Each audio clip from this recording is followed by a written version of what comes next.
Il noir, uno dei miei generi preferiti. Dal francese scuro è considerato una branca della ulteriormente sottocategoria dell'hard boiled, che è un metodo, un genere di scrittura dei romanzi polizieschi. D'altronde il noir è spesso chiamato anche romanzo nero o gotico, dato che tratta temi di cronaca nera, che si ambientano generalmente nell'America degli anni 20. Lo adoro, da tutte quelle varie rivisitazioni che sono state fatte riguardo al caso della Dahlia Nera, a il videogioco L.A. Noir, fino ai grandi classici come Il Grande Sonno. Me li sono guardati un po' tutti, quindi non potevo non parlare di Noirlandia di Evan Roland, gioco di ruolo che fa parte della collana La chiave delle storie, di cui abbiamo visto già altri titoli su questo canale, come ad esempio Alla ricerca di Crisopea, ma anche Zampotecaria, e il gioco che si trova nella stessa universo di Zampotecaria, Scorribanda. È un gioco originariamente della Dreamlord, ma ormai con la situazione in cui si trova la Dreamlord è acquistabile solamente in forma di PDF, sia tramite i contatti della Nessun Dove, sia attraverso i vari store italiani che potete tranquillamente cercare su internet. Ma dato che si parla del genere noir, credo di dovermi presentare in una maniera leggermente diversa per poter parlare di questo titolo.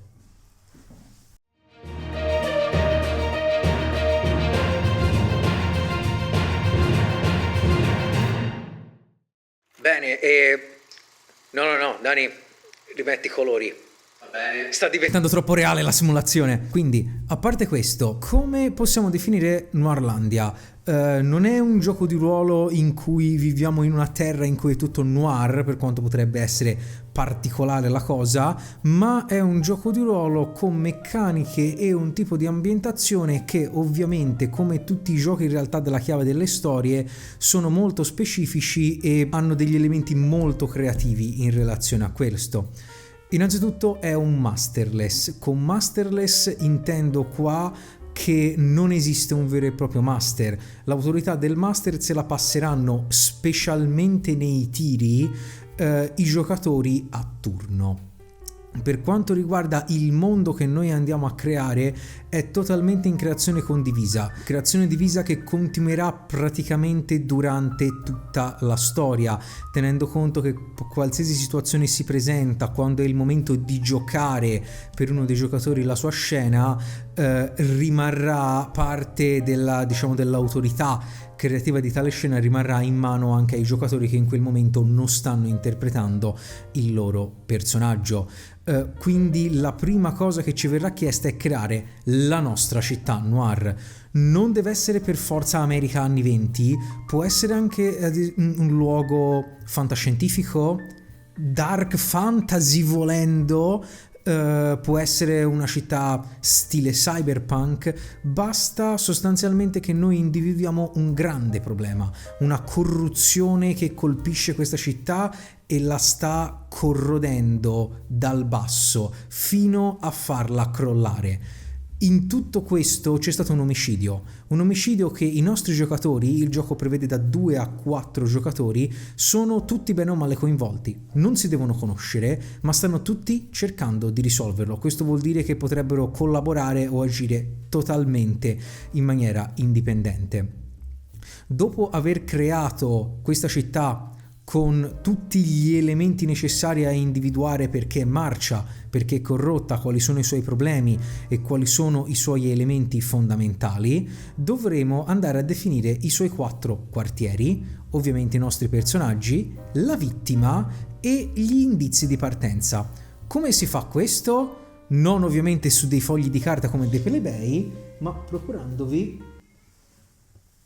una di queste. Non poteva essere un gioco noir poliziesco investigativo senza il tabellone con gli indizi. Questo sarà un elemento fondamentale del sistema che a questo punto vi vado a spiegare più nel dettaglio. Allora, questi sono gli elementi di partenza, tranne il collegamento con lo spago che ho messo io per fare un esempio di una meccanica successiva, che avrete sulla vostra lavagnetta. Vi consiglio magari di procurarvene una un pochino più grande di questa, comunque si trovano a pochi euro dovunque, che avete all'inizio della vostra indagine. Avete i 4 quartieri della città che sono contraddistinti ognuno da un seme delle carte, e sono sempre i soliti, sono il centro città, i bassi fondi, la periferia e i quartieri alti, con un luogo che contraddistingue ognuno di questi quartieri. La vittima, in questo caso io ho scelto Miss Dahlia, la vittima la potete creare voi, Dahlia ovviamente con riferimento al caso della Dahlia nera, e 2 indizi. Uno è la scena del crimine, uno è un oggetto che è stato trovato sulla scena del crimine. Questi verranno decisi casualmente attraverso l'estrazione di carte. Fate conto che ogni personaggio avrà una base operativa in uno dei quartieri. Questo è importante perché la base operativa avrà un effetto meccanico molto importante quando andremo a affrontare gli indizi distrutti, di cui parte solamente la vittima. Gli indizi distrutti sono gli indizi con una X sopra, quindi questo vuol dire che se state giocando ad esempio in 2 giocatori ci saranno 2 quartieri che saranno scoperti. Questo è il vostro tabellone di partenza, tenendo conto che dovrete avere a disposizione anche uno spago per collegare poi gli indizi. Mi diceva qua Daniele giustamente un'idea di game design assolutamente figa, la amo, riesce perfettamente a calare nel gioco perché questo lo avete voi, come se foste gli investigatori che stanno cercando di risolvere il caso. Quindi una volta identificato tutto questo e una volta presa coscienza che sono 3 le domande a cui dovrete rispondere, ovvero perché la vittima è stata uccisa, chi l'ha uccisa e in che modo, potete partire. Come si svolge il gioco? Ogni giocatore a turno dovrà affrontare, una sezione narrativa. Questa sezione narrativa dovrà effettuare 2 tiri, un tiro, di azione e un tiro di investigazione successivo al tiro di azione. Alla fine di queste 2 prove, che sono ovviamente ricollegate a una sezione narrativa più o meno vasta e le cui caratteristiche andranno decise fra tutti i giocatori al tavolo, chi in quel momento sta giocando potrà decidere se ottenere un indizio o un collegamento.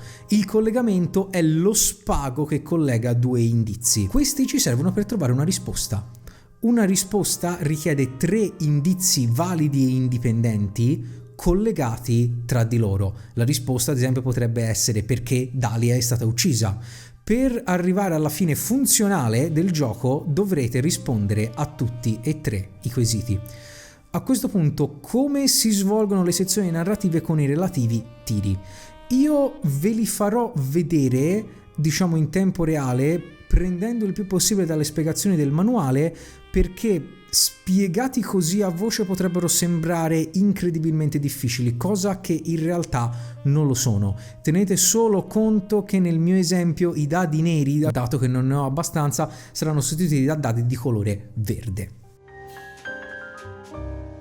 Allora, innanzitutto, i tiri di azione. I tiri di azione sono il tiro che il vostro personaggio dovrà fare quando la scena che sta raccontando ha raggiunto la giusta quantità di pathos, Potrebbe essere provare a corrompere un poliziotto, vincere una rissa in un bar. In un qualche modo è comunque qualcosa che il vostro personaggio ha fatto durante la sua fase o le sue fasi di investigazione, che in un qualche modo ha decretato l'esito di quel particolare momento della giornata in cui ha effettuato la sua indagine. Per farlo, voi semplicemente che cosa dovete fare? Prendete un dado bianco, prendete un dado nero. Inoltre, guardando la caratteristica che decidete di mettere in gioco, e questa dovrà essere discussa al tavolo a seconda della situazione, voi potrete prendere un numero maggiore di dadi bianchi o un numero maggiore di dadi neri. Su questo vi dirò di più in creazione del personaggio, ma in realtà è molto semplice. A seconda del punteggio che avete nella caratteristica, prenderete o nessun dado o un dado bianco o 2 dadi bianchi o inverso 1 o 2 dadi neri. Tenendo conto che, mettiamo caso io abbia messo in gioco reputazione in cui ho un dado bianco in più, quando andate a tirare i dadi dovrete tenere in considerazione dei due tipi di dadi solamente il valore più alto. A questo punto tirate, o meglio, voi che giocate tirate i dadi bianchi. In questo caso ho fatto un doppio 6 e prenderò un 6.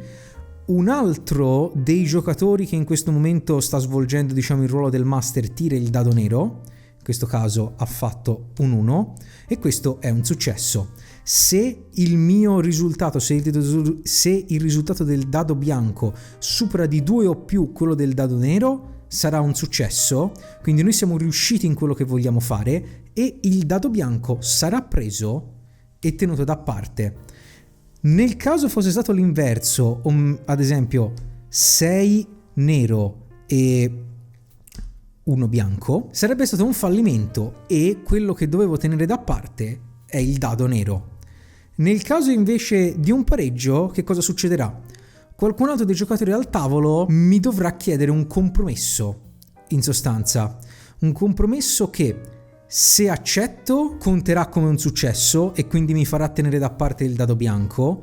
Se rifiuto, mi farà tenere da parte il dado nero e quindi risulterà in un fallimento. Se accetto il compromesso, dovrò peggiorare una delle mie caratteristiche e quindi rischiare un ulteriore fallimento in futuro. Questo vuol dire sostanzialmente che nel cercare di riuscire in quello che stavate facendo vi siete feriti, avete danneggiato la vostra reputazione, avete danneggiato qualcosa che è importante per voi. Quindi invece il tiro di indagine come si svolge? Allora, innanzitutto prendete 2 dadi bianchi, 3 dadi neri e aggiungete, a seconda della situazione, il dado nero che avete mantenuto magari da un fallimento di un tiro azione precedente. In questo caso il mio originale era un successo, quindi non c'è. Aggiungete il dado che vi dà la caratteristica che in questo caso potrebbe essere in maniera più congeniale messa in gioco. Magari in questo caso facciamo che è una caratteristica in cui sono svantaggiato, quindi aggiungo effettivamente un dado nero. E nel caso in cui avete già trovato delle risposte durante la vostra indagine e il vostro tiro azione precedente sia stato un successo, consegnate agli altri giocatori che in questo momento al tavolo sono fermi. Quindi immaginate ci sono io che tiro i dadi bianchi, un altro giocatore che tira i dadi neri e ci sono altri 2 giocatori fermi. Consegnategli un numero di dadi bianchi pari appunto alla quantità di risposte che avete raggiunto. Mettiamo caso che in questo momento è stata raggiunta una delle risposte e il mio tiro precedente è stato un successo, quindi il dado bianco che mi ero tenuto da parte. A questo punto tira l'opposizione. L'opposizione è il nome che viene dato ai dadi neri. L'opposizione porta sempre avanti nel tiro di indagine i suoi 3 dadi più alti, quindi in questo caso 5, 6 e 4, l'altro era un 2. Io, che in questo caso ho solo 2 dadi bianchi, li tiro e porto avanti i miei 2 dadi più alti, in questo caso sono solo 2, e li userò per contrastare i dadi neri. In questo caso questo lo posso usare per contrastare il 5, questo lo posso usare per contrastare il 4. Con questi che cosa ci si fa? Questi andranno tirati e in questo caso specifico uno dei giocatori mi può chiedere un accordo. Un accordo funziona esattamente come il compromesso che ho spiegato prima. Fa in modo che io possa sfruttare uno di questi dadi, fate conto che ogni giocatore in attivo può porre un solo accordo, per bloccare o contrastare uno dei dadi neri dell'opposizione. Ovviamente se lo accetto dovrò peggiorare una delle mie caratteristiche. In questo caso nessun accordo potrebbe essere vantaggioso se non quello di sostituire questo 4, ma io in realtà per riuscire in questa indagine ho un altro metodo. Fra poco vedremo la creazione del personaggio e ogni personaggio ha un principio Io posso andare in questo caso contro il mio principio, fate conto che lo potete fare fino a 2 volte, per contare tutti i pareggi, e guarda caso io ne ho 2, come se fossero successi. Quindi sarebbe come se questi 2 dadi fossero scomparsi. In questo caso io ho vinto l'indagine, ho scoperto, a seconda di che cosa mi serve più al momento, o un indizio o un collegamento.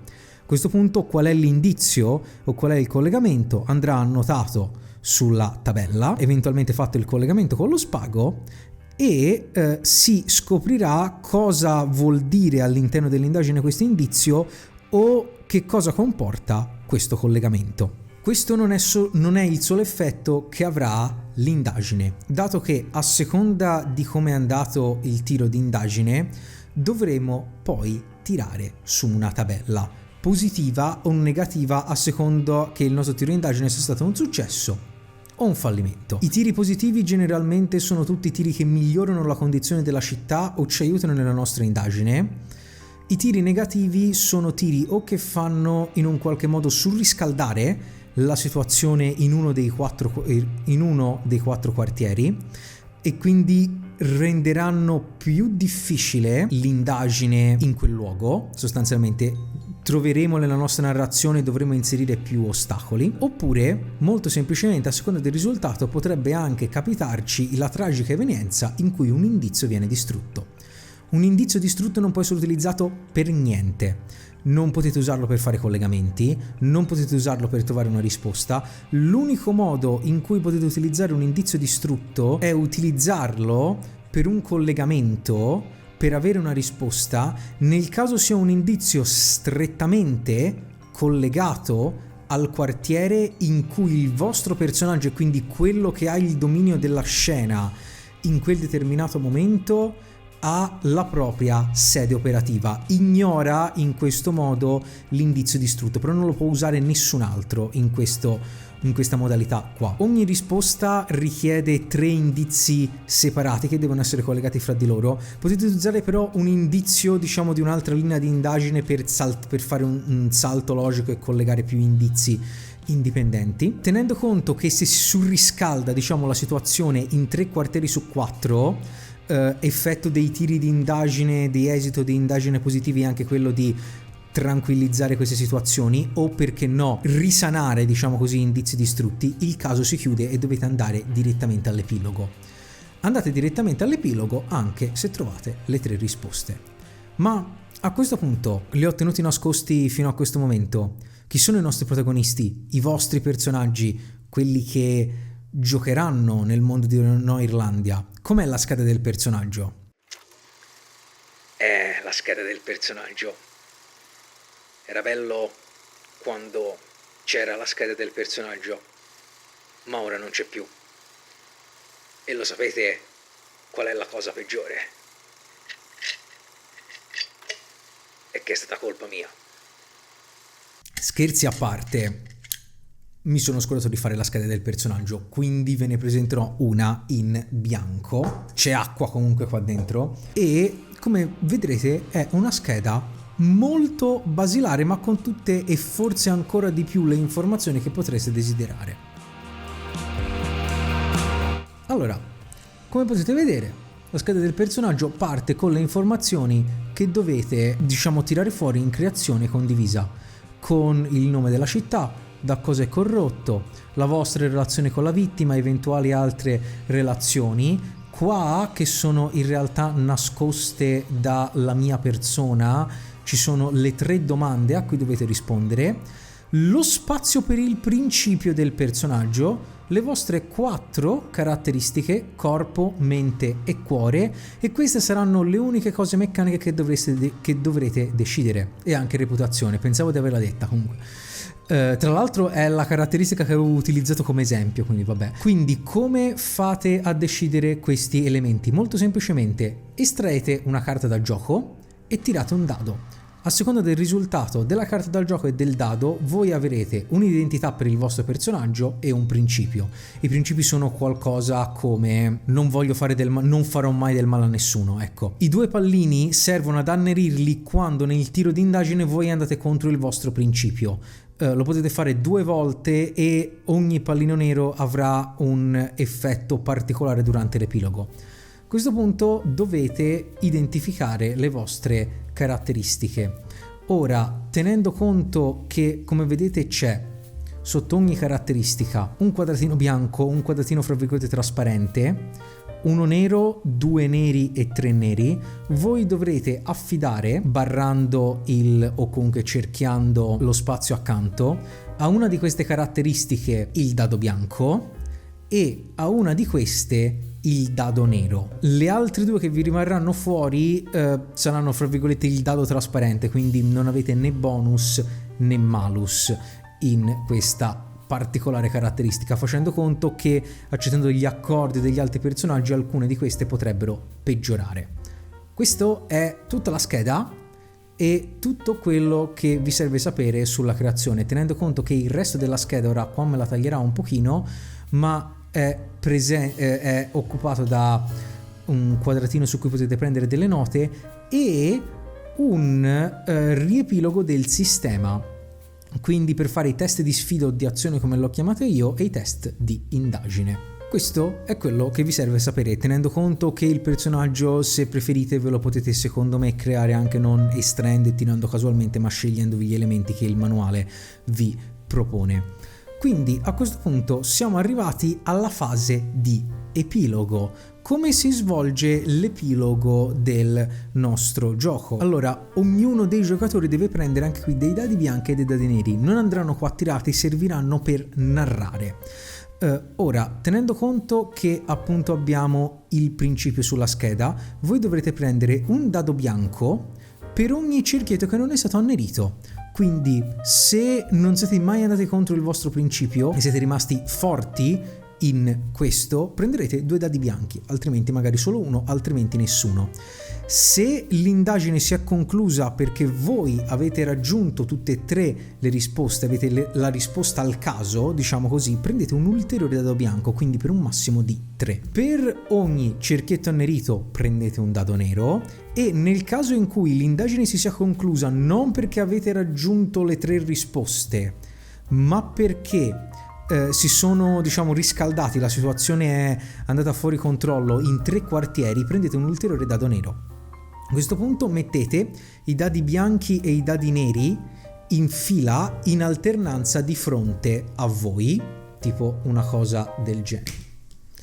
Forse è meglio non farlo.